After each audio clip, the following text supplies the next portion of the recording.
कि मेंस के मार्क्स पे ही आपकी रैंक डिसाइड होती है। तो जो सबसे ज़्यादा गैप दिखता है उनके प्रिपरेशन में वो मेंस में ही दिखता है। And the reason is mains is all about perspective, opinion, expression. You know, clarity of expression come with three things. First of all, you need to get order of arguments correct. Secondly, example should be good. And third, the data and figures should support your points. Interdisciplinary approach is very important in mains examination. Mains preparation is not all about collecting information. Rather, it should be more analytical and opinion based. Mains is all about two things, clarity of concept and clarity of expression. मे भी आप mains की preparation करें, make sure that all the faculties are senior and matured enough. ने अपना जीवन का एक समय एक सब्जेक्ट में बिताया हो, देन ओनली ही और she can help you to get command over that particular subject.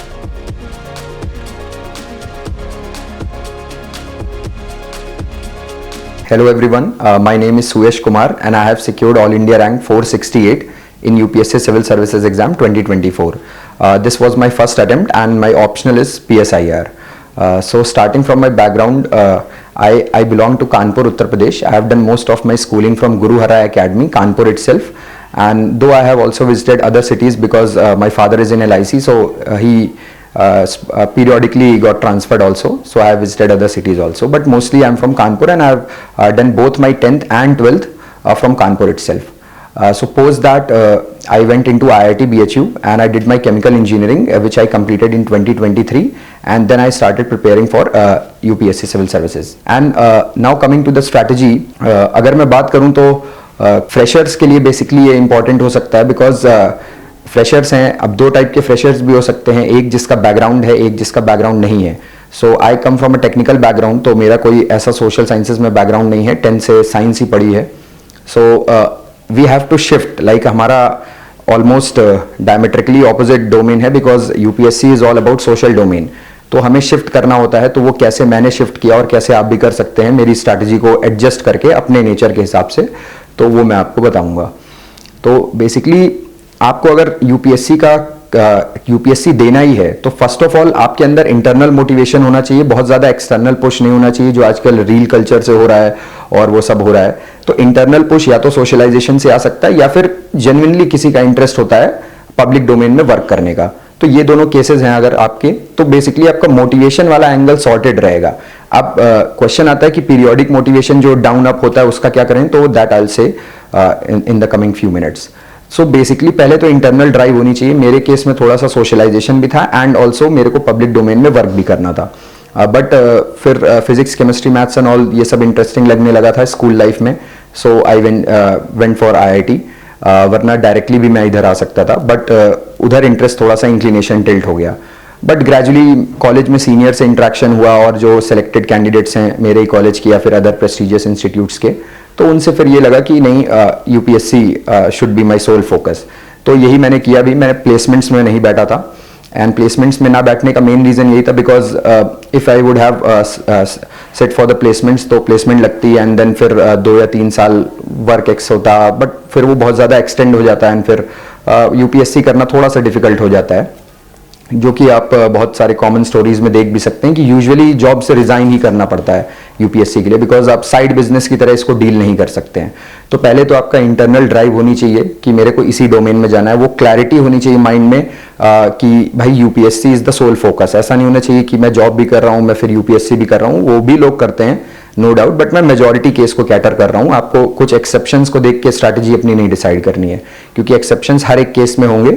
तो आपको मेजॉरिटी को देखना है कि अगर पोटेंशियल है, इंक्लिनेशन है और इंटरेस्ट है तो सोल फोकस रखिए यूपीएससी और उसी की तरफ डाइवर्ट होइए. अब पॉइंट आता है कि पढ़ें कैसे या कब से स्टार्ट करें. तो मैंने अपना ऑप्शनल की स्टडी लास्ट सेमेस्टर से स्टार्ट कर दी थी. मेरा ऑप्शनल PSIR है बिकॉज मेरा कोई बैकग्राउंड नहीं है पॉलिटिकल साइंस में, तो बहुत ही स्मार्ट, बेसिकली कॉमन सेंस भी है कि आप जितनी जल्दी स्टार्ट करोगे ऑप्शनल उतना बेटर होगा because optional has a lot of weightage and also very vast syllabus, कोई भी ऑप्शनल हो. तो मेरा बैकग्राउंड नहीं था तो मैंने लास्ट सेमेस्टर में स्टार्ट कर दिया था ऑप्शनल. बाकी GS कोर्स मैंने जो फुल फ्लेजेड प्रिपरेशन स्टार्ट किए वो मई 2023 से व्हेन आई ग्रेजुएटेड वहां से स्टार्ट किए. तो वो 1 साल की प्रिपरेशन थी. बट ऑप्शनल अगर किसी का बैकग्राउंड है, suppose my friend is there, she has also done her MA in political science and she has also got a rank in this attempt. तो उनका बैकग्राउंड है, तो उन्हें बहुत ज़्यादा वरी करने की ज़रूरत नहीं थी कि वो कॉलेज से स्टार्ट करें, क्योंकि वो कॉलेज में वही चीज़ पढ़ रहे हैं। बट जो टेक्निकल बैकग्राउंड के फ्रेशर्स हैं लाइक मी और जो बाकी भी जो भी ऑडियंस है, तो उनको ये सोचना है कि अगर आपको नहीं जाना है कुछ पर्टिकुलर साइड, तो यूपीएससी आप स्टार्ट करिए और उसको सेकेंड थॉट्स मत रखिए। PSIR मैंने स्टार्ट किया, पढ़ने लगा, आप भी जो भी आपको ऑप्शनल हो वो देखो। अब ऑप्शनल डिसाइड करने के भी बहुत सारे पैरामीटर्स होते हैं कि अगर मैं कहूँ तो स्कोरिंग ऑब्वियसली एक तो फर्स्ट पैरामीटर है ही है, दूसरा रिसोर्स अवेलेबिलिटी, किसके कितने ज़्यादा रिसोर्स अवेलेबल हैं और किसके कितने अच्छे टीचर्स अवेलेबल हैं, ईजिली एक्सेसिबल हो, both online and offline.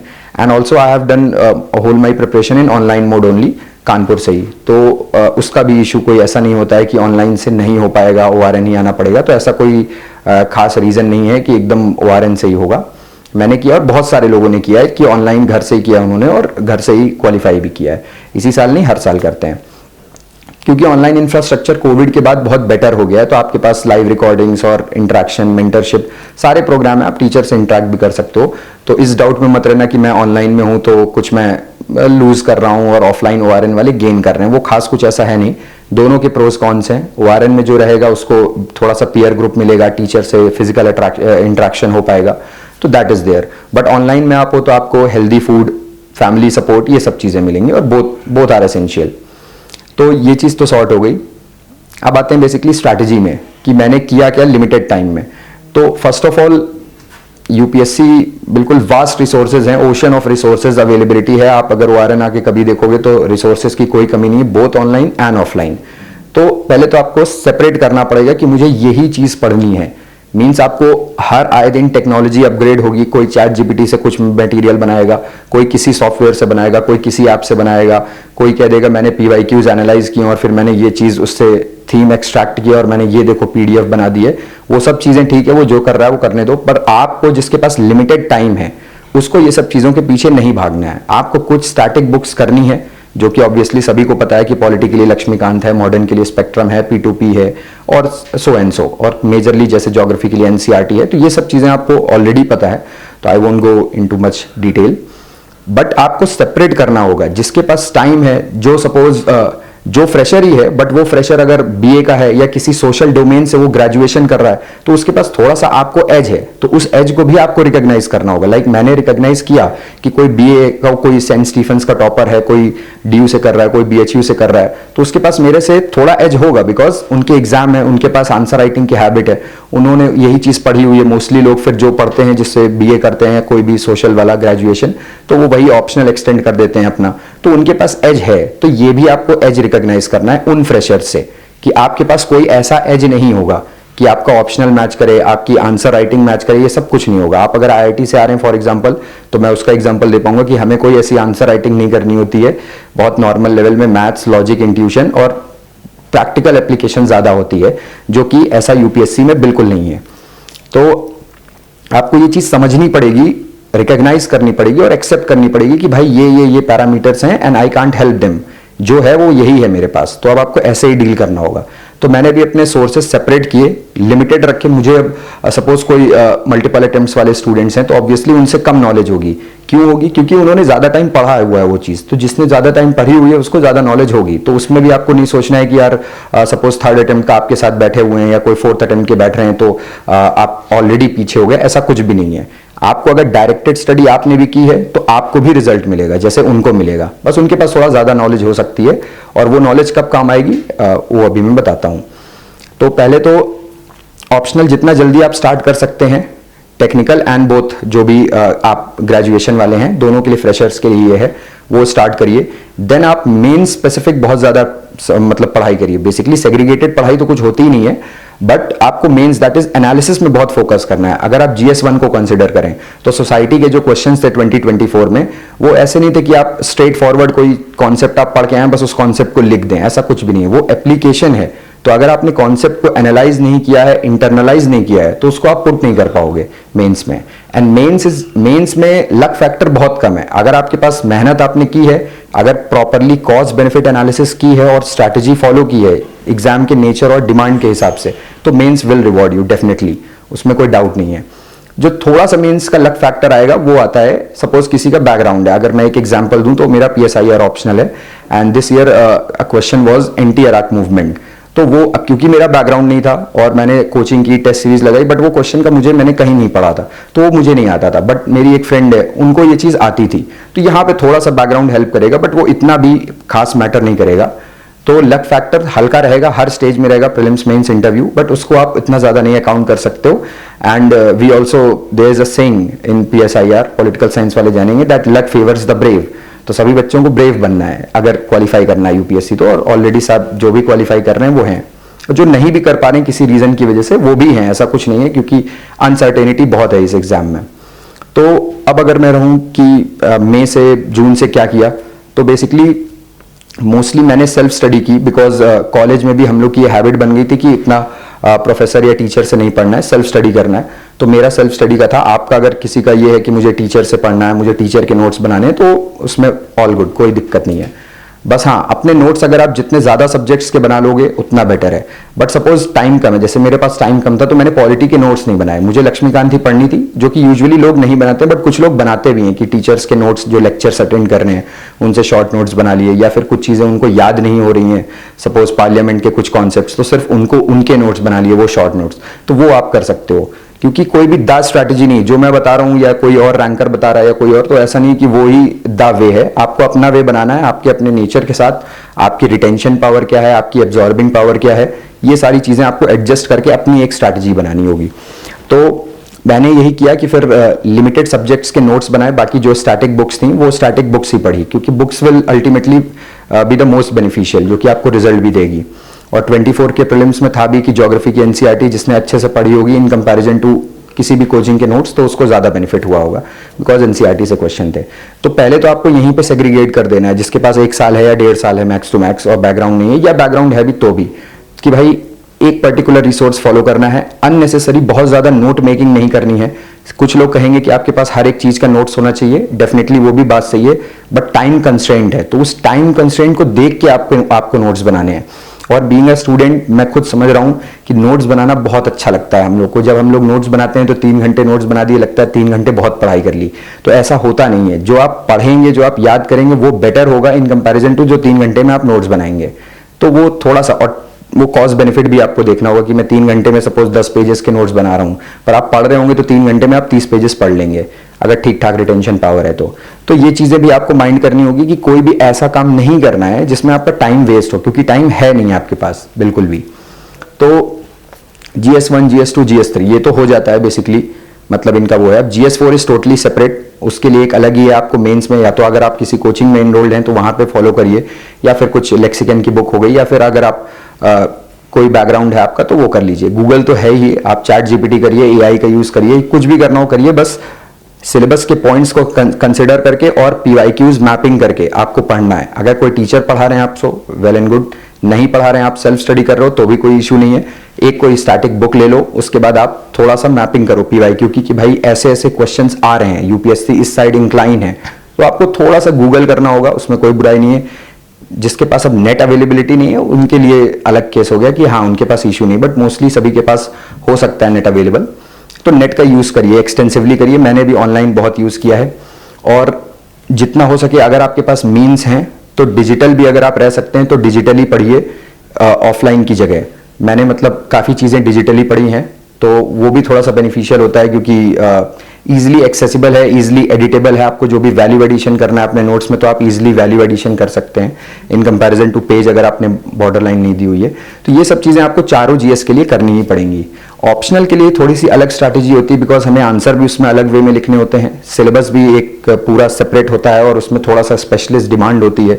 PSIR में थोड़ी सी स्पेशलिस्ट डिमांड है, ऐसा नहीं कि GS में जो हम लोग जेनरिक चीज़ें पढ़ते हैं वही PSIR में भी आएगा, तो वो भी माइंड करना है कि ऑप्शनल की एक अलग स्ट्रैटेजी होगी। अब स्ट्रैटेजी उसमें क्या होगी कि दिसंबर या जैन मैक्स जो 1 साल वाले हैं उनको अपना ऑप्शनल को खत्म कर देना है। खत्म इन द सेंस आपके पास नोट्स होने चाहिए दोनों पेपर के, उसमें कुछ बेसिक वैल्यू एडिशन होना चाहिए थ्रू द टेस्ट, और आपने कुछ मॉक्स दिए हों, क्योंकि ऐसा नहीं आप कर सकते हैं कि सिर्फ प्रीलिम्स मेंस में आपने कोई मॉक ना दिया हो और आप डायरेक्ट चले जाओ, क्योंकि वहां पे इतना टाइम होगा नहीं आपके पास कि अगर आपका ऑप्शनल आपके हाथों में नहीं है, अगर आपने अच्छी प्रिपरेशन नहीं की तो बहुत दिक्कत आ सकती है। तो मैंने ऑप्शनल को अपने अच्छे से किया था जितना मैं कर सकता था, कि आंसर राइटिंग भी कर ली थी, कुछ मॉक्स भी दे दिए थे, नोट्स मेरे ऑलमोस्ट कंप्लीट थे। ऑल्दो पेपर 2 जो है PSIR में अगर मैं स्पेसिफिकली बात करूं तो that is very dynamic. IR का बिल्कुल चेंज हो जाता है, जो दिसंबर में था वो चीज़ जून में नहीं रहेगी, मोस्टली करंट अफेयर्स में।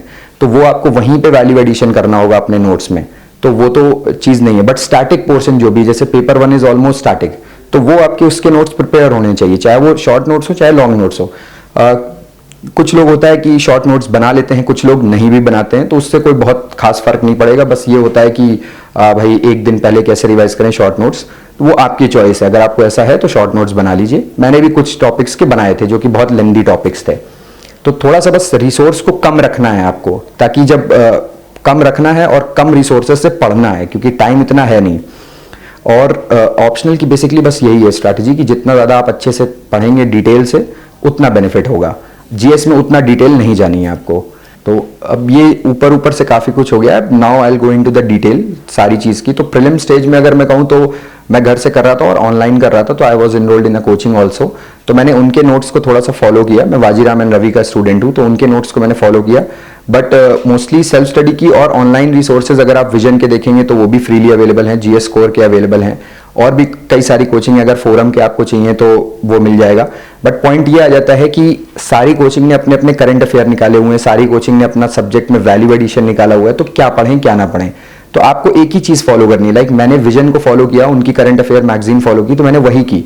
अब पॉइंट आ जाता है कि कॉस्ट बेनिफिट उतना कहीं से नहीं मिलेगा। अगर आप करंट अफेयर देखोगे, कोई ऐसी ज्यादा मैगजीन नहीं है मार्केट में अवेलेबल कि वो आपको 80 to 90% हिट रेशियो दे दे। तो वो हिट रेशियो पे नहीं कर जाना है आपको, एक लिमिटेड रिसोर्स फॉलो करना है। लाइक आई फॉलोड विजन, कई लोग दृष्टि फॉलो कर रहे हैं, कोई अनअकैडमी फॉलो कर रहा है, कोई GS स्कोर फॉलो कर रहा है। वो आपकी चॉइस है, जो आपको कंफर्टेबल लग रहा है, जो आपको लग रहा है कि इससे मुझे बेनिफिशियल कुछ बेनिफिट मिलेगा, ये मेरे मॉक्स में जो आप मॉक्स दे रहे हैं उसमें कुछ बेनिफिट हो रहा है, वही रिसोर्स फॉलो करिए for the current affairs. Paper आपको पढ़ना है। अब इसमें भी 2 व्यूज आ जाते हैं। कुछ लोग कहते हैं कि मैंने पेपर नहीं पढ़ा है, कुछ लोग कहते हैं पेपर पढ़ा है। तो मैंने पेपर पढ़ा है और अच्छे से पढ़ा है 1 साल का पूरा, बिकॉज हिंदू एंड और इंडियन एक्सप्रेस वो थोड़ा सा इररिप्लेसेबल है, क्योंकि कोचिंग्स वाले जो भी कंपाइलेशन बनाते हैं वो बहुत सारे रिसोर्सेज कंसल्ट करते हैं, तो वो कुछ पॉइंट्स मिस कर सकते हैं, चाहे वो विजन ही हो चाहे वो कोई भी हो। तो विजन कुछ मिस करेगा। बट आप अगर हिंदू फॉलो कर रहे हैं या इंडियन एक्सप्रेस फॉलो कर रहे हैं तो कुछ चीजें हैं जो आप मतलब जो उनमें नहीं होगी बट आपने पेपर में डेफिनेटली पढ़ी होगी, तो वो बेनिफिशियल होगा। तो सेकंड क्वेश्चन आ जाता है कि अब पेपर में टाइम जो लग रहा है, जो अंडरस्टैंडिंग नहीं है कि भाई इतना कॉम्प्लेक्स आ रहा है, हमें तो कुछ पता नहीं है, कोई बात नहीं। आपको बेसिकली बस पढ़ना है उसको। लाइक आप डे 1 में बैठ रहे हो, आपके पास कोई बैकग्राउंड नहीं, सपोज टेक्निकल बैकग्राउंड है, MBBS है, आपने कभी सोशल डोमेन में नहीं कुछ भी जानते हो, आप ये भी नहीं जानते हो प्रेसिडेंट प्राइम मिनिस्टर में डिफरेंस क्या होता है, कोई बात नहीं। आप बस पेपर को फॉलो करिए और अगर कॉमन सेंस भी आप लगाएंगे तो आपको कुछ चीजें समझ में आएंगी, बारिंग कॉम्प्लेक्स थिंग्स। कॉम्प्लेक्स थिंग्स के पीछे आपको नहीं भागना है। वो कॉम्प्लेक्स थिंग्स आपको तब समझ में आएगी जब आप ग्रेजुअली अपना GS का सिलेबस करते जाओगे। लाइक GS 1 में आप करोगे तो हिस्ट्री, ज्योग्राफी, सोसाइटी ये सब पढ़ोगे, GS 2 में पॉलिटी, IR, गवर्नेंस पढ़ोगे, GS 3 में पढ़ोगे इकोनॉमी एंड सो ऑन। तो ये सारी चीजें जब आपके पास बेस क्रिएट होता जाएगा तो ग्रेजुअली 2-3 महीने में आपको पेपर की ऑलमोस्ट सारी न्यूज समझ में आने लगेगी। तो पेपर ऐसा कुछ नहीं है कि आपको अगर डे 1 से आप पढ़ रहे हो तो बिल्कुल ऐसा हो जाए कि नहीं मुझे सब कुछ आ जाए और 1 घंटे में पढ़ लूं, ऐसा बिल्कुल नहीं होगा। हिंदू बहुत ही कॉम्प्लेक्स पेपर है जो कि ऐसे सब कोई नहीं समझ सकता है। बट हाँ, हम लोग जब GS की अंडरस्टैंडिंग अपनी कर लेते हैं तो हमें ऑलमोस्ट सारे कॉन्सेप्ट्स, फिर आप मतलब खुद ये देखोगे कि 3-4 महीने बाद जब आपका बेसिक GS सिलेबस हो गया, 3-4 कोर कॉन्सेप्ट हो गए, तो ऐसा कुछ पेपर में आपको लगेगा नहीं कि भाई बहुत कुछ नया आ गया है जो मेरे मतलब अंडरस्टैंडिंग के बाहर है, ऐसा कुछ नहीं होगा। तो पेपर के पीछे बहुत ज्यादा वरी नहीं करना है, ग्रेजुअली करते जाना है अलॉन्ग विद योर GS जो भी है स्टैटिक पोर्शन। तो अब पॉइंट आ जाता है, 2 व्यूज हैं कि कुछ लोग कहते हैं पेपर के नोट्स बनाएं या फिर सिर्फ पेपर पढ़ लें और कंपाइलेशन पढ़ लें, लेकिन फिर उसमें आ जाता है कि पेपर पढ़ रहे हैं पर भूल जाते हैं हम। तो मैंने जो स्ट्रैटेजी अडॉप्ट की थी वो थी कि मैं अपने iPad में पेपर पढ़ता था, डिजिटल में ही। तो मुझे जो लगता था कि जो बहुत ही इंपॉर्टेंट न्यूज है तो उसके मैंने स्क्रीनशॉट ले लिए और वो स्क्रीनशॉट्स में रिवाइज कर लेता था। सपोज मैं मैगजीन पढ़ रहा हूँ, मैगजीन में डेफिनेटली होगा, कोई भी मैगजीन ऐसा नहीं होगी कि वो हिंदू को 100% कवर कर रही हो या इंडियन एक्सप्रेस को 100%। तो आपको बस ये मैपिंग करनी होगी थोड़ी सी, कि जब आप मैगजीन पढ़ रहे हैं उसके बाद आप उसी मंथ के अपने स्क्रीनशॉट्स रिवाइज कर लीजिए कि यार अच्छा ये चीज़ नहीं थी। अगर वो सिमिलर होगी तो वो ऑटोमेटिकली आप 2 सेकंड में उससे आप सीधे आपको बफर करना है, आपको देखना है, वो हो जाएगा। अगर नया होगा तो उसको पढ़ लेना है, बट उसको फिर उसको भी रिवाइज करना है, वरना उसका भी कोई कॉस्ट बेनिफिट नहीं होगा, क्योंकि आपको अभी वही चीज़ करनी है लिमिटेड टाइम में जिसको आप रिवाइज भी कर सको, क्योंकि उस समय टाइम कम है रिवीजन के लिए भी। तो अगर आप पेपर पढ़ रहे हो, उसके कुछ स्क्रीनशॉट्स रिवाइज कर रहे हो, फिर मैगजीन रिवाइज कर रहे हो, तो उसको फिर आपको फॉलो करना है, वरना अगर आपको बेनिफिट नहीं मिला तो ये टाइम वेस्ट हो जाएगा, और टाइम है नहीं वेस्ट करने के लिए। तो अगर आप कोई जैसे कुछ टॉपर्स हैं लास्ट ईयर के जो पेपर कटिंग्स करते थे, जो पेपर के नोट्स बनाते थे, वो डिपेंड करता है कि जैसे मेरे को डिजिटल ज़्यादा बेटर लगता है तो मैंने डिजिटल ही किया स्क्रीनशॉट के थ्रू। आपको अगर लगता है कि मैं शॉर्ट में नोट्स बना लेता हूँ, बिल्कुल कर लियो। और चैट जीपीटी में भी कर सकते हो, कोई कॉम्प्लेक्स एडिटोरियल अगर आ गया है तो आप कह सकते हो कि इसकी शॉर्ट समरी दे दो, chat GPT will definitely give you, तो वो भी आप बेनिफिट ले सकते हो। मतलब टेक्नोलॉजी का जितना यूज करोगे कम टाइम में उतना बेटर होगा। तो पेपर हो गया। अगर मैं कहूं कि सिंप्लीफाई रिसोर्सेज कैसे करने हैं, बिकॉज सिंप्लीफिकेशन करना पड़ेगा, टाइम कम है। तो पहले तो आपको ये अपना जो एक अट्रैक्शन है, क्योंकि सभी बच्चों को अट्रैक्शन होता है, स्टूडेंट्स को, कि यार ये नई चीज आ रही है, इसके लिए वो हो रहा है, तो फोमो होता है बेसिकली। वो फोमो को आपको रिड्यूस करना है कि यार पर्टिकुलर कोचिंग ने ये मटेरियल निकाला है। सपोज बहुत सारी अब आजकल इमर्जिंग कोचिंग हैं जो कि अपने मटेरियल निकाल रही हैं, तो आपको लगेगा कि यार मैं ये भी पढ़ लेता हूँ, ये भी एक बार कंसल्ट कर लेता हूँ, देख लेता हूँ, देखने में क्या जाता है। इस अट्रैक्शन से आपको, इस अट्रैक्शन के पीछे भागना नहीं है। सपोज आपने कोई कोचिंग में इनरोल्ड है, आप उनका स्टैटिक पढ़िए, आप अपनी स्टैटिक बुक्स पढ़िए, पॉलिटी आपको पढ़ना है, वो टीचर से आपने जो भी फैकल्टी है उनसे पढ़ लीजिए, या फिर लक्ष्मीकांत पढ़ लीजिए। लक्ष्मीकांत तो पढ़नी ही है, बाकी आप फैकल्टी से पढ़ लीजिए, आपको जो भी उनसे वैल्यू एडिशन मिल रहा है तो आप बुक में कर लीजिए, या फिर आपके जो भी नोट्स हैं वो बना लीजिए। बट सिंगल और डबल, मैक्स टू मैक्स, अगर आप किसी टीचर को फॉलो कर रहे हैं तो उनको फॉलो करिए और एक स्टैटिक बुक को फॉलो करिए।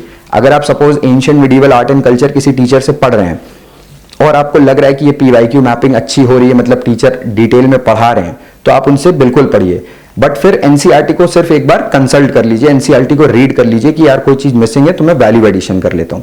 अब थर्ड थिंग आ जाती है कि मैं नितिन सिंघानिया सर की बुक या फिर और कोई आजकल बहुत सारी बुक्स आ रही हैं तो उनको करूं कि नहीं, तो वो आपके पास टाइम नहीं है करने का।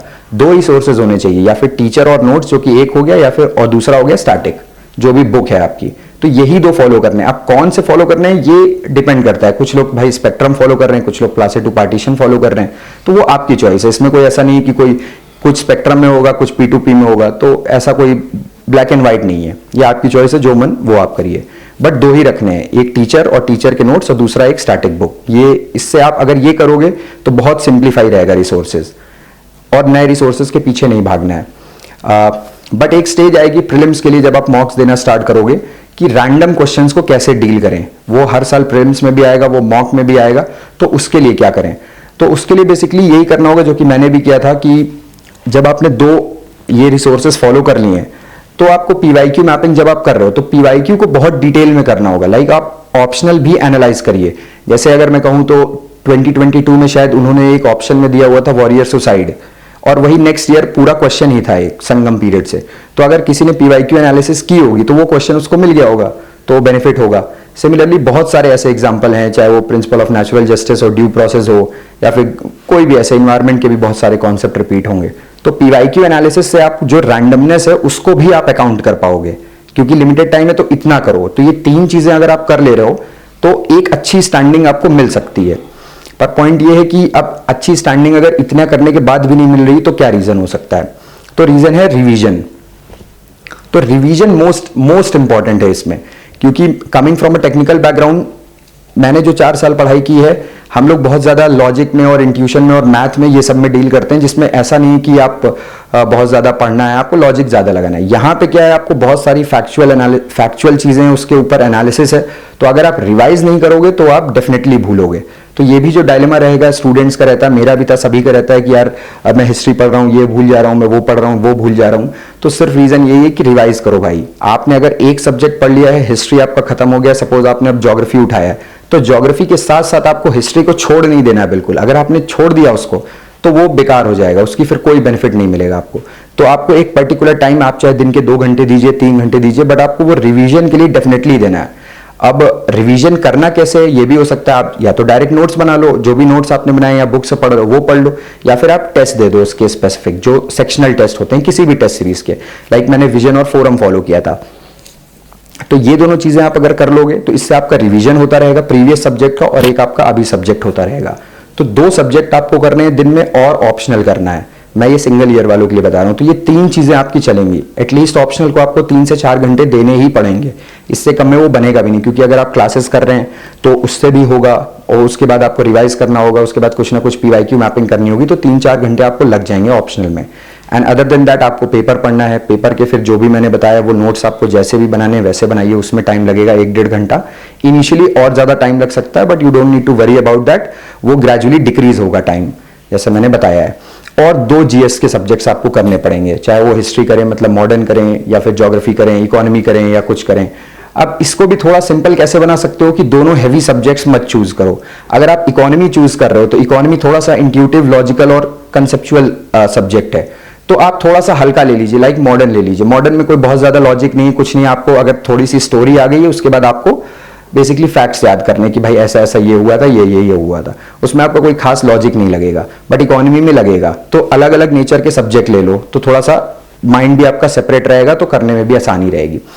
इकोनॉमी के साथ अगर आपने सपोज पॉलिटी ले लिया, ऑल दो पॉलिटी फैक्चुअली है, बट पॉलिटी में भी बहुत जगह लॉजिक लगता है, तो आपको लॉजिक भी यूज करना होगा। तो ऐसे आप सेपरेट कर सकते हो। और ये सेपरेशन कोई ऐसा नहीं कि ब्लैक एंड व्हाइट है कि मैंने अगर ये 2 सब्जेक्ट सेपरेट किए तो आप भी वही करो, नहीं।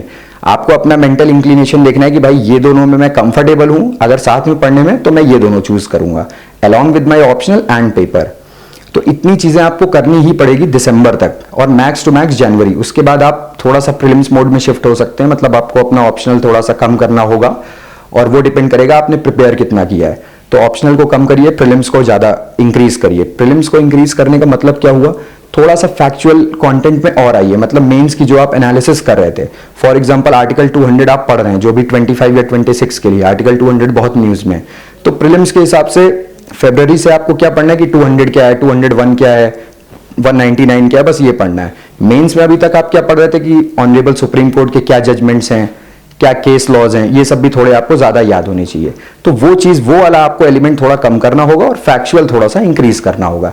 और ये बहुत ही कॉमन सेंसिकल चीज है जो कि खुद से एस्पायरेंट करता है। इसमें आपको कोई हर टाइम हैंड होल्डिंग इस स्टेप में नहीं कर पाएगा, वो आपको खुद से आएगा कि यार हाँ, अब मुझे थोड़ा सा डिक्रीज करना है ये वाला एस्पेक्ट, और इसको इंक्रीज करना है टेस्ट देते हुए।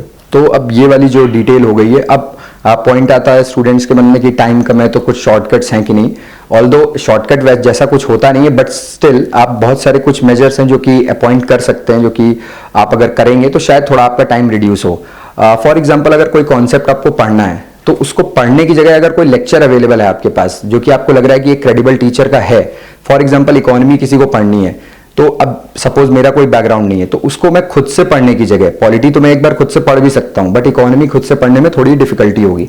तो आप मृणाल सर हो गए, जैसे मैंने मृणाल सर से किया है, और मेरी कोचिंग के 1-2 टीचर हैं उनसे भी मैंने पढ़ा है, तो आप उनके लेक्चर्स देख लीजिए। अब लेक्चर्स में भी है कि 1x में नहीं देखना है आपको। हाँ, ये हो सकता है कि किसी की रिटेंशन पावर कम है, किसी का थोड़ा सा एब्जॉर्बिंग पावर कम है, तो आप 1x में देखिए। मैंने यूजुअली चीजें 2x में देखी हैं या फिर 1.75 में, तो उससे आपका टाइम सेव होगा। फॉर एग्जाम्पल मैंने कभी कोई लाइव क्लास नहीं की, मैंने रिकॉर्डिंग ही की है, तो मैंने कोई लाइव क्लासेस नहीं की, क्योंकि लाइव क्लास अगर 2.5 घंटे की हो रही है तो उसमें टीचर जो होता है वो बेस से एकदम जीरो से पढ़ाएगा, क्योंकि उसको सारे स्टूडेंट्स को उनको कैटर करना है कि वो कौन सा बच्चा कौन से बैकग्राउंड से आ रहा है, तो वो बेस से पढ़ाते हैं। बट अगर किसी को थोड़ी भी अंडरस्टैंडिंग है, लाइक मेरे को हिस्ट्री की थोड़ी अंडरस्टैंडिंग थी, मैं आईसीएसई बोर्ड से हूं, तो हम लोग ने 10 तक हिस्ट्री पढ़ी थी, आप लोग में से बहुत लोग होंगे, तो आपको इतना भी बेस से पढ़ने की जरूरत नहीं है कि महात्मा गांधी जी कौन थे, ये कौन थे, ऐसे ऐसे, ये आपको आइडिया है। तो लाइव लेक्चर आपको नहीं देखना है, रिकॉर्डेड लेक्चर देखना है। लाइव उसी का देखिए जिसमें आपको लग रहा है कि genuinely it is tough to handle, genuinely you have no background on that particular in that particular subject, तो उसमें आप लाइव में जा सकते हो। एंड ऑल्सो अगर आपको बहुत ज्यादा क्वेश्चंस आ रहे हैं उस पर्टिकुलर सब्जेक्ट में, तो आप लाइव में रहिए, आप टीचर से क्वेश्चन आंसर इंटरेक्शन हो सकता है। अदर देन दैट जितना पॉसिबल हो उतना आप रिकॉर्डेड लेक्चर चाहिए, जितना पॉसिबल हो उतना यूट्यूब के लेक्चर्स का यूज करिए। कोई करंट अफेयर है, अगर आपको किसी दिन पेपर आप नहीं पढ़ पा रहे हैं तो आपको बहुत ज्यादा उसके गिल्ट नहीं फील करनी है कि यार पेपर नहीं, न्यूज एनालिसिस आती है, आप किसी की भी राउज आईएएस का है, डीएनए हो गया, और बहुत सारे डेली न्यूज एनालिसिस हर एक कोचिंग डालती है, और हर एक कोचिंग अब अगर हिंदू एनालाइज कर रही है तो सबका 19-20 सब सेम ही होगा। तो ऐसा नहीं है इसमें कि कोई बहुत अच्छा कर रहा है, कोई ऐसा है। कोई भी आप एक न्यूज एनालिसिस लीजिए, 1.5x या 2x लगाइए, उससे देख लीजिए, वो आपके दिन का पेपर कवर हो जाएगा। और ये आप कभी भी कर सकते हो, जनवरी के बाद ये चीजें आपको करनी है, खाना खाते टाइम, आपका जब भी ब्रेक है तो यूट्यूब आपको खोल लेना है, क्योंकि टाइम कम है। तो फेब के बाद आप ऐसा नहीं कर सकते हो कि मैं अपने कुछ पर्टिकुलर टाइम को टोटली वेस्ट कर दूं, क्योंकि वो टाइम रहेगा नहीं आपके पास वेस्ट करने के लिए। आप खाना खा रहे हैं, कोई भी लाइट चीज हो बट वो रिलेटेड हो यूपीएससी से। फेब में हैं आप तो आपको ऐसी चीज पढ़नी है यूट्यूब से या फिर रिकॉर्डेड लेक्चर कोई भी जो कि प्रीलिम्स में यूजफुल हो। फेब के पहले अगर आप हैं तो थोड़ा सा एनालिसिस आप देख सकते हैं किसी भी पर्टिकुलर टॉपिक पे, तो ऐसे आपको मैनेज करना पड़ेगा टाइम। अब शॉर्टकट्स खास है नहीं, बट एक चीज आती है जो कि स्टूडेंट्स में सभी में रहती है, मेरे अंदर भी थी, कि अगर कंसिस्टेंसी कैसे मेंटेन करें और एफिशिएंसी का क्या करें, और किसी दिन अगर आप ऑनलाइन कर रहे हैं तो आपका घर में टाइम वेस्ट हो जा रहा है, कोई आ जा रहा है, कोई रिलेटिव आ रहा है, तो उसको सबको कैसे मैनेज करें। तो इसमें आपको बेसिकली यही करना है कि अगर आपका टाइम वेस्ट हो जा रहा है फॉर अनअवॉइडेबल रीजन जो कि आपके कंट्रोल के बाहर है, तो पहले तो आपको गिल्ट लगेगी। कोई भी सिंसियर बच्चा होगा तो उसको गिल्ट फील होगी कि यार मेरा पर्टिकुलर घंटे या पर्टिकुलर दिन मेरा वेस्ट हो गया। तो फर्स्ट ऑफ ऑल आपको गिल्टी फील नहीं करना है उस चीज के लिए, बिकॉज अगर आप गिल्ट फील करोगे तो वो बैगेज आप आगे लेके जाओगे और वो आगे के दिनों की आपकी एफिशिएंसी में इफेक्ट डालेगा। तो जो चीज आप 2 घंटे में पढ़ रहे थे, सपोज थर्ड डे में, वो आप 2 घंटे नहीं 3 घंटे ले लोगे, तो वो बैगेज नहीं कैरी करना है आपको। बस 2 चीजें प्रोवाइडेड, आपकी कंसिस्टेंसी जितनी कम हो सके उतनी कम ब्रेक करनी है, और एफिशिएंसी जितनी ज्यादा हो सके उतनी ज्यादा करनी है। तो कंसिस्टेंसी मेंटेन करिए, नहीं होगी, बहुत बहुत सारा होता है, आप चाहे ऑनलाइन करें चाहे ऑफलाइन करें, आपका कभी मोटिवेशन कम होगा, कोई रिलेटिव आ जाएगा, कोई कजिन्स हो गए, कोई भी मल्टीट्यूड ऑफ रीजंस, तो उनकी वजह से आपको एफिशिएंसी कंसिस्टेंसी में फर्क होगा। बट गिल्ट नहीं कैरी करना है, वो बैगेज अगर आप लेके गए तो एफिशिएंसी में आएगा। तो ऐसे भी आप अपना टाइम सेव कर सकते हैं कि भाई जो होना था हो गया, what is done it is done, तो उसका नहीं सोचना है, अब आगे आपको अपनी एफिशिएंसी देखनी है। तो ये थोड़ा सा कुछ मेजर्स हैं। बाकी ऐसे कुछ शॉर्टकट्स अगर आप डिवाइस कर सकते हैं, लाइक निमोनिक्स हो गए, कई लोग निमोनिक्स यूज करते हैं, लाइक हिस्ट्री में हमें बहुत सारे किस ऑथर ने किस बुक लिखी, क्या बुक लिखी थी, प्रीलिम्स का कोई फैक्चुअल हो गया उसको, तो निमोनिक्स आपके अंदर से आएंगे। लाइक आपको एमएसपी के क्रॉप्स याद करने हैं तो आप किसी टीचर के आप निमोनिक्स या तो यूज कर लीजिए जो कि फ्रीली अवेलेबल है, या तो खुद से बनाइए। अगर आप खुद से इंट्यूटिवली बनाएंगे तो वो चीज आपको बहुत बेटर वे में याद रहेगी। मेरा ये जैसे एमएसपी के मैंने कुछ बनाए हुए थे तो वो निमोनिक्स हो गया, कुछ हो गया आपके हिस्ट्री की हो गया, लाइक मेरा एक दोस्त है उसको उसका पर्टिकुलर नेम है, I won't take his name, I won't say his name, but उससे भी मैंने कुछ कुछ रिलेट किया था। अगर आप रिलेटेबल चीजों से निमोनिक्स बनाएंगे तो वो बेटर वे में आपको याद रहेगा। तो ऐसे छोटे छोटे स्टेप्स, ये सब स्मॉल स्टेप्स हैं, बट ये सब आपका टाइम सेव करेंगे, और मेन मोटिव यही है कि कम टाइम में बेटर आउटपुट हमें देना है, क्योंकि टाइम कम है। तो ये चीज फॉलो करिए। सो अब इतना ज्यादा ओवरव्यू देने के बाद अब मैं अगर पर्टिकुलर रिसोर्सेज की बात करूं, क्योंकि ये भी रहता है कि स्टूडेंट्स के मन में कि नहीं ये रिसोर्स वो रिसोर्स, तो व्हाट आई फॉलोड इज, अगर हिस्ट्री के लिए चलें तो ऑफलाइन स्टैटिक बुक आपको पता ही है, और मैं ऑनलाइन ही सब कुछ कर रहा था, दिल्ली में नहीं था, तो ऐसे कुछ नहीं है, मतलब मैंने जो कोचिंग थी वो फॉलो किया और एक static book. But other than that आप किसी भी साइट को, आप दृष्टि आईएएस की साइट में जाएंगे, आप बायजूस की साइट में जाएंगे, तो आपको कुछ कुछ पर्टिकुलर टॉपिक्स के, कुछ थीम्स के बहुत अच्छे एक्सप्लेनेशन मिल जाएंगे, कई पीवाईक्यू के एक्सप्लेनेशन मिल जाएंगे। तो ये दोनों 3 साइट आप फॉलो कर सकते हो। बाकी करंट अफेयर के लिए विजन भी रोज निकालते हैं, वाजीराम भी निकालते हैं, तो आपको जो भी सूट कर रहा हो, पढ़ने में जो बेटर लग रहा हो, जो कंसाइज हो, उसको आप फॉलो करो। मैंने विजन और वाजीराम मोस्टली फॉलो किया, और ये सब GS1 के लिए। सोसाइटी के लिए आपको थोड़ा सा मैं ये कहूंगा कि ब्रॉड माइंड होना पड़ेगा। मेंस में सोसाइटी स्पेसिफिक अगर आपको क्वेश्चंस हैंडल करने, चाहे वो इस बार के आप इंटरकास्ट इंटर रिलीजन मैरिज वाला क्वेश्चन हो, या फिर कल्चरल वाला जो आया था लास्ट क्वेश्चन वो हो, तो इस टाइप के जो भी क्वेश्चन है, आप ऐसा नहीं है कि इनकी कोई थ्योरी कहीं पे क्वेश्चन लिखे हुए हैं, मतलब थीम लिखा हुआ है, ऐसे आप हैंडल नहीं कर पाएंगे। कोई भी टॉपिक पढ़िए, आप ब्रॉड माइंड होके पढ़िए, ब्रॉड आउटलुक होके पढ़िए। जो आपका सोशलाइजेशन हुआ है उसी से नहीं पढ़ना है, क्योंकि बच्चा मोल्ड कैसे होता है, जैसे उसका फैमिली होती है, जैसा उसका सोशलाइजेशन होता है, जैसी उसकी विसिनिटी होती है। तो थोड़ा सा आपको उसको ब्रॉड करना होगा अगर आपको यूपीएससी के क्वेश्चंस प्रॉपरली हैंडल करने हैं तो ये एक एस्पेक्ट हमेशा ही याद रखो जब भी एनालिसिस करो मेंस की, कि नैरो आउटलुक नहीं रखना है, ब्रॉड आउटलुक रखना है। चीजों को थोड़ा कॉन्स्टिट्यूशनल एंड एथिकल वे में देखना है, ना कि सोसाइटल वे में हमेशा। तो ऐसे आपको सोसाइटी में हेल्प होगी। तो सोसाइटी में मोस्टली तो मैंने जो कोचिंग के नोट्स थे वो किए, बाकी एनसीईआरटी पढ़ी, एंड गूगल का एक्सटेंसिवली यूज किया। लाइक अगर कोई टॉपिक है विमेन एंड एसएचजीज, तो आप डाल दीजिए Drishti, Byju's, Clear IAS, Vision IAS, इन सबके आर्टिकल्स आपको मिल जाएंगे। जो भी एक अच्छी कोचिंग आपको लग रही हो उसका आप कोई भी आर्टिकल पढ़ लीजिए, पीवाईक्यू मैपिंग कर लीजिए, इवन सॉल्व्ड पीवाईक्यू मिल जाएंगे आपको कई साइट्स में। इनसाइट्स में भी मिल जाएगा। तो ये सारी चीज़ें आप कर सकते हैं, वो चॉइस आपकी है कि कौन सी आपको कोचिंग देखनी है। GS2 लक्ष्मीकांत मोस्ट इंपॉर्टेंट है एनालिसिस के लिए। अब मेरे लिए थोड़ा सा GS2 में एज हो जाता है क्योंकि पॉलिटिकल साइंस था ऑप्शनल, तो हम लोग थोड़ा सा GS2 के एलिमेंट्स पढ़ते हैं ऑलरेडी, तो वो हम लोग कुछ थिंकर के व्यूज पढ़ते हैं, ऑनरेबल सुप्रीम कोर्ट के जजमेंट्स पढ़ते हैं, तो वहां से थोड़ी सी मैपिंग हो जाती है। IR के लिए भी मैं तो वही कहूंगा कि IR की थियरी मेरी हो गई थी मेरे ऑप्शनल से ही। मैंने GS स्पेसिफिक IR नहीं पढ़ा, बट GS स्पेसिफिक IR अगर आप प्रीलिम्स में देखोगे तो दैट इज वेरी इजी। उसमें जो भी क्वेश्चन आ रहे हैं वो प्लेसेस इन न्यूज होगा, वो कोई बहुत अगर करंट अफेयर में चीज है, कोई इंडिया का पर्टिकुलर कंट्री के साथ रिलेशन है, कोई इनिशिएटिव है जो कि इंडिया ने साइन किया है, कोई एक्सरसाइज है, वो ये सारी चीजें आएंगी, वो आपकी प्लेसेस इन न्यूज या फिर कोई भी इंटरनेशनल रिलेशंस की जो मंथली मैगजीन है या फिर PT हो गई विजन की, उससे आपका कवर हो जाएगा टू अ सफिशिएंट एक्सटेंट। बाकी आप जो भी आपको उस एक्सटेंट के बियॉन्ड जाना है, तो जो आप पेपर पढ़ रहे हैं उसमें जो भी है आपने स्क्रीनशॉट्स लिए हैं, तो that will also help you.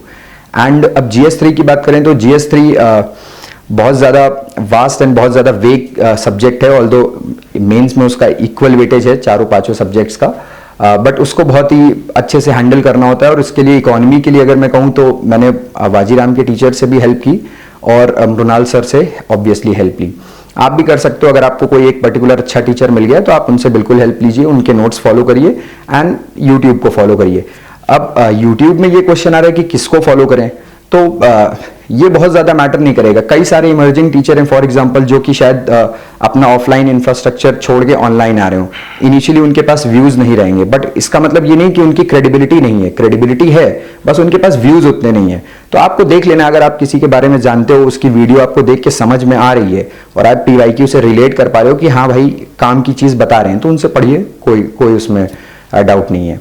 और बाकी जो क्रेडिबल, जिनकी क्रेडिबिलिटी बनी हुई है, विजन, वाजीराम और जो भी कोचिंग्स हैं, उनसे तो आप बिल्कुल देख सकते हैं, उसमें तो कोई डाउट ही नहीं है।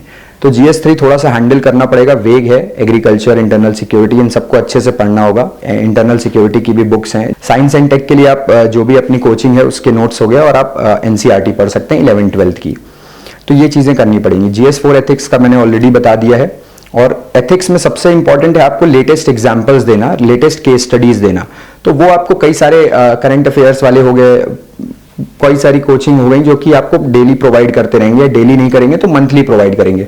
For example Mudit Jain sir provide करते हैं एग्जांपल्स एंड केस स्टडीज, तो आप उनको फॉलो कर सकते हैं, या जो भी आपके टीचर आपको लगता है कि बेटर हैं उनसे आप करिए। तो ये वैल्यू एडिशन आपको करना है।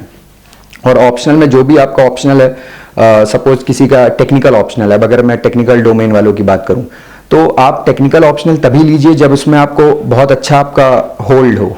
फॉर एग्जांपल मेरा chemical engineering, although chemical engineering था नहीं, केमिस्ट्री ऑप्शनल है, तो केमिस्ट्री में होल्ड था, बट इंट्यूटिवली मुझे इंटरनल ड्राइव उतनी केमिस्ट्री लेने की नहीं आ रही थी जितनी PSIR की आ रही थी। And also PSIR has overlap with the GS syllabus. और सोशल डोमेन का सब्जेक्ट है केमिस्ट्री। आप ज़्यादा सोसाइटी में जब भी आप एडमिनिस्ट्रेटर बनेंगे या कोई भी सर्विस में जाएंगे तो केमिस्ट्री आपको उतना हेल्प नहीं करेगी जितना कुछ बेसिक चीज़ें हैं जो कि democracy, justice, social justice, caste, religion, ethnicity, ये सब आप जब पढ़ेंगे तो ये सब आपको हेल्प करेगा थोड़ा सोसाइटी, इंडियन सोसाइटी समझने के लिए।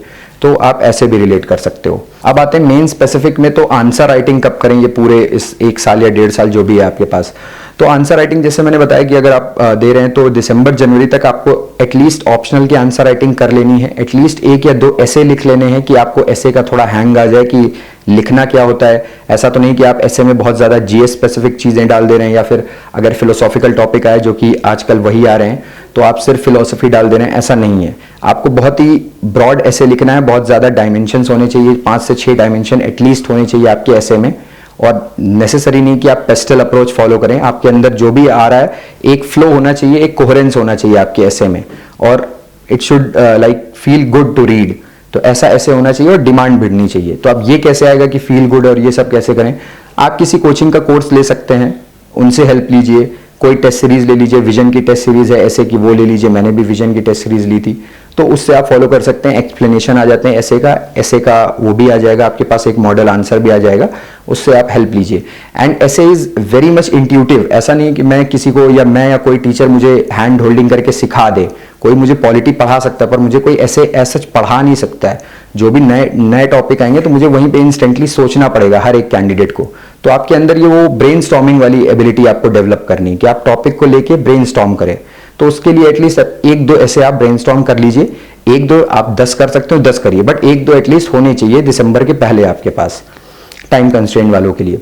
और जीएस में जीएस 1 2 3 इवन इफ शायद हो जाए कि टाइम मैनेज नहीं हो पाता है, किसी से नहीं हो पाता है, तो बहुत ज्यादा नहीं डरना है अगर जीएस 1 2 3 की आपकी आंसर राइटिंग नहीं हो पाई है, बट जीएस 4 की जरूर कर लो। जीएस 4 ऑप्शनल और एसए इन सब की आंसर राइटिंग इन तीनों की हो जानी चाहिए दिसंबर जनवरी तक। वो कितने टेस्ट हैं वो आप पे डिपेंड करता है, बट एटलीस्ट 3-4 टेस्ट तो हर एक के लिखे होने चाहिए आपके पास, कि एक आपके पास हैंग हो जाए। बाकी जीएस 1 2 3 अगर आप टाइम मैनेज कर सकते हैं तो बिल्कुल करो, उसमें कोई डाउट नहीं है। एंड पोस्ट दैट प्रीलिम्स के बाद बहुत अच्छे से होगी। कैसे होगी? अगर आपने नोट्स बनाए हुए हैं तो आपको ज्यादा टाइम नहीं लगेगा, उन नोट्स को रिवाइज करिए और टेस्ट लिखना स्टार्ट करिए। लाइक मैंने विजन की टेस्ट सीरीज ली हुई थी और मेरे को वाजीराम से टेस्ट सीरीज फ्री मिली थी जो प्रीलिम्स क्वालिफाइड होते हैं, तो मैंने ये दोनों टेस्ट सीरीज सॉल्व की थी। तो इन पे अब आ जाता है कि टेस्ट के जो रिव्यूज आते हैं मेंस कॉपीज के, उनको कैसे हैंडल करें। तो यूजुअली होगा क्या कि टेस्ट में आपको मार्क्स इतने भी नहीं दिए जाएंगे। सपोज आपके किसी के कम मार्क्स आ रहे हैं तो उसको बहुत ज्यादा उसमें डीमोटिवेटेड नहीं फील करना है कि यार मेरे मेंस में मार्क्स नहीं आ रहे हैं उतने, ऐसा नहीं हो रहा है, क्योंकि there is lots of subjectivity involve. जो चेक कर रहे हैं पेपर, उनका क्या आउटलुक है, उनका क्या है, वो सब बहुत मैटर करता है। तो आपको उसमें बहुत ज्यादा नहीं वरी करना है, सिर्फ आपको अवॉइडेबल मिस्टेक्स हटानी है। आपकी अगर वो क्वेश्चन की जो डिमांड है वो आप अपने मेंस में आंसर में नहीं कर पाए हो सही से, या फिर आपने की है बट उसको आपने 40% में कर दिया और 60% कोई एक जेनरिक चीज लिख दी है, तो वो आपकी गलती है, उसको आपको अवॉइड करना है। अगर आप ये चीज कर दे रहे हो, कुछ कीवर्ड्स डाल रहे हो, अच्छे से अंडरलाइन कर दे रहे हो, और कुछ थिंकर्स है, जो भी आपके स्कॉलर्स हैं, जो भी आपका पर्टिकुलर सब्जेक्ट है, उस हिसाब से कर रहे हो, तो इवन इफ मार्क्स उतने ज्यादा अच्छे नहीं आ रहे हैं, डजेंट मैटर। मैं कई सारे सीनियर्स को जानता हूं जिनके टेस्ट सीरीज में बहुत अच्छे मार्क्स आ रहे थे बट वो मेंस में कन्वर्ट नहीं हुए, और किसी के टेस्ट सीरीज में नॉर्मल आ रहे थे वो मेंस में कन्वर्ट हो गए। तो ऐसा कुछ बहुत ज्यादा इसमें वरी नहीं करना है कि बिल्कुल टॉप ही मुझे करना है मेंस की टेस्ट सीरीज में, ऐसा नहीं होगा। और हो रहा है तो अच्छी बात है। तो मेंस के लिए बेसिकली ये करना है, इतने लेवल की चीजें। और रही बात की अब जब कॉपी आ जाती है तो फिर मॉडल आंसर हम लोग देखने लगते हैं कि यार कहाँ गलत किया, ये गलत किया, मॉडल आंसर में तो ऐसा लिखा था। तो ये आपको याद रखना है कि ये सारा ह्यूमैनिटीज का सब्जेक्ट है, इसमें कोई परफेक्ट आंसर होता ही नहीं है, चाहे वो किसी भी प्रोफेसर का हो, किसी भी फैकल्टी का हो, या किसी भी कोचिंग का मॉडल आंसर हो। वो बेसिकली बस आपको ये देखना है कि मैंने जो लिखा है, जो मॉडल आंसर है, वो दोनों ही डिमांड को केटर कर रहे हैं कि नहीं क्वेश्चन की। वो डिमांड अगर मैच हो रही है तो अच्छा है वो, और आपको कभी भी 50 to 60% अगर मार्क्स आपके आ रहे हैं, that is more than enough. उसको आप बस मेंटेन करके रखिए कि इतना मार्क्स मेरा आए। ऊपर बढ़ जाए बहुत अच्छा है, नीचे जा रहा है तो बस वो देखिए कि मेरे से जो अवॉइडेबल मिस्टेक्स हैं, जो बिल्कुल कॉमन सेंसिकल मिस्टेक्स हैं, वो मैं ना करूं। तो वो सारी चीजों में आपको वर्क करना है। और ग्राफ ऐसे ही जाना चाहिए आपका, sine curve, usually sine curve ही रहेगा, बट ट्राई करना है कि exam sine curve is like this, वो यही रहेगा जब आप टेस्ट देंगे, चाहे वो प्रीलिम साइकिल हो, चाहे वो मेन साइकिल हो। किसी दिन मेंस में आपका यहाँ एक मार्क्स होगा, फिर वो यहाँ आ जाएगा, प्रीलिम्स में भी यही होगा। बट आपको ट्राई करना है यही सारे स्टेप्स फॉलो करके, या जो भी आप फॉलो कर रहे हैं, कि वो कर्व आपका थोड़ा स्ट्रेट लाइन में कन्वर्ट हो और आपका अपग्रेड हो, ऊपर ही हो जाए ग्राफ। तो वो चीज करने के लिए बेसिकली अवॉइडेबल मिस्टेक्स हटाइए, जो कॉमन सेंसिकल मिस्टेक्स हैं उनको कम करना है। बाकी तो डिमांड और नेचर समझ के करने हैं, मेंस भी और प्रीलिम्स भी। अब now coming to the final stage, interview preparation. तो उसके लिए मैं दिल्ली आया था, और यूजुअली जो भी ऑनलाइन कर रहे हैं तो उनको भी एटलीस्ट 2-3 मॉक्स तो देने आना ही पड़ेगा, एटलीस्ट है, बाकी तो डिपेंड करता है स्टूडेंट टू स्टूडेंट। तो बाकी आप ऑनलाइन दे दीजिए, बट कुछ ऑफलाइन मॉक्स तो देने पड़ेंगे। तो for that I also came to Delhi. तो वहाँ पे मैंने यहाँ पे मॉक्स दिए, इंक्लूडिंग जीएस स्कोर भी। जीएस स्कोर का panel was very cordial, and they also like pointed out many of my mistakes जो कि नहीं होनी चाहिए, जो कि अवॉइडेबल मिस्टेक्स हैं। तो that also I took it very properly and I internalize that and I try to reduce that. और आपको ग्रेजुअली हर एक मॉक में यही करना है कि आपकी जो कॉमन मिस्टेक्स हैं वो रिड्यूस हों। लाइक आप अननेसेसरी नर्वस ना हो, आप अननेसेसरी चीजें ना बोलें, आप कोई रूड बिहेवियर ना दिखाएं, because the panel is very like extremely more knowledgeable than you and also age में भी हैं, तो you have to respect all these things। और उसी बेसिकली रिस्पेक्ट एंड नॉलेज के बैरियर में ही रह के आपको मॉक्स को हैंडल करना है।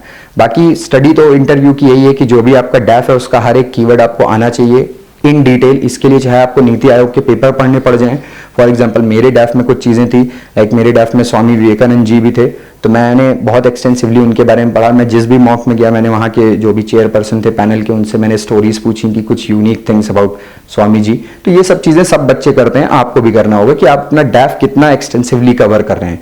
And other than that current affair उसकी कोई बाउंड्री नहीं है, कोई लिमिटेशन नहीं है कि मैं इतने कर लूँ तो हो जाएगा या इतने कर लूँ तो हो जाएगा, ऐसा कुछ नहीं है। लिमिटेड टाइम है अगर आपके पास तो 3 महीने 4 महीने, अगर थोड़ा और टाइम है तो डिपेंडिंग अपॉन टाइम आप उस हिसाब से करंट अफेयर करिए। तो ये है बेसिकली मोटी मोटी इंटरव्यू की भी स्ट्रैटेजी।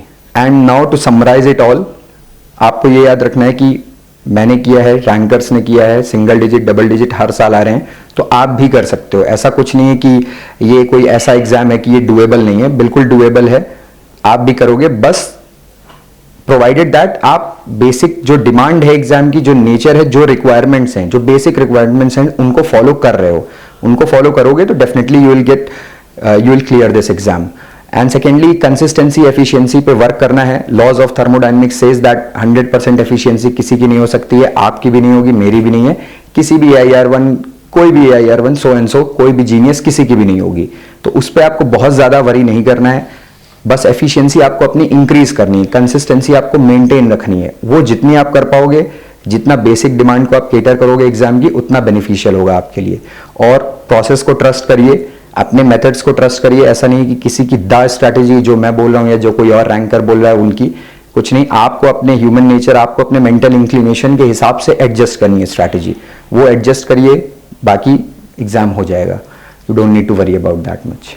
एंड मोटिवेशनल वीडियोस अगर आपको देखनी है तो बहुत सारे चैनल्स हैं, like DKT is also one of the channel, जिसमें कई सारे टॉपर्स आके अपनी स्ट्रैटेजीज बताते हैं, तो आप उसको फॉलो कर सकते हो। किसी भी अगर आप टॉपर से आप रिलेट कर पा रहे हो तो DKT is one of the best platform जिसमें आप वो स्ट्रैटेजीज देख सकते हो टॉपर्स की। वो मैंने भी देखी थी अपने लास्ट ईयर।